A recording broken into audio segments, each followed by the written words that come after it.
Hi, I'm Rabbi Marc Kline, Monmouth Reformed Temple, and this is Shabbat Shalom with a heart-healthy dose of Torah. Okay, show of hands, how many of us are afraid? No one's watching, but if you're honest, your hand's up. We're all afraid about all sorts of things.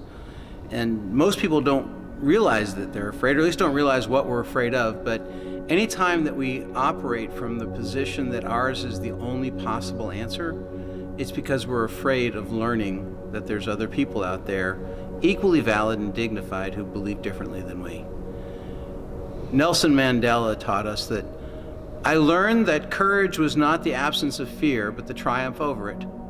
The brave man is not one who does not feel afraid, but one who conquers that fear. And Torah this week gives us this lesson in courage. Imagine sitting in front of the power base, the leader of Egypt, the most powerful nation, and getting ready to protest an injustice. Judah will stand up to Joseph, not knowing it's his brother, and do just that. The Torah portion begins, Vayigash elav Yehuda vayomer. Judah stood up and spoke.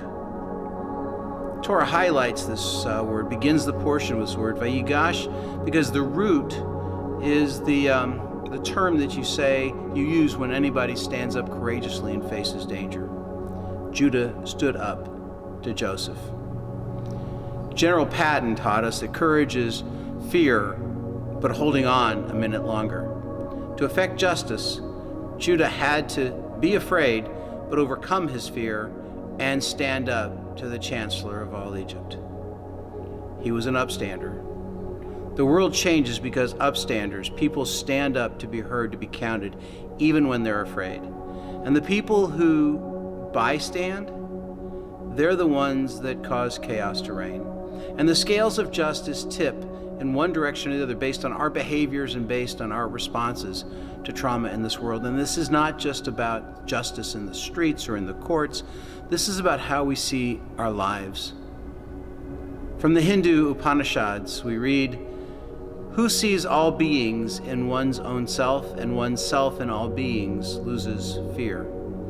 In other words, when we can look past our horizons, our fears, and see that people who believe differently, who live and love differently, are just as valuable and dignified as we are, then we can overcome the things that separate us, the fear, the enmity, the hate, and we can bring peace into this world.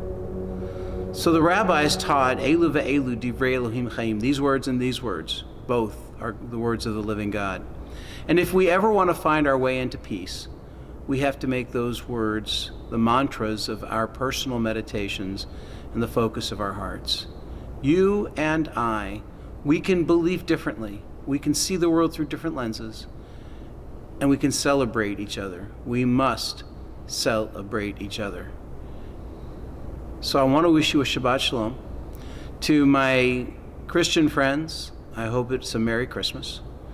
Join us tonight for Shabbat, 7 o'clock, at our website, monmouthreformedtemple.org, and let's change the world by changing the way we love and accept each other. Amen and amen.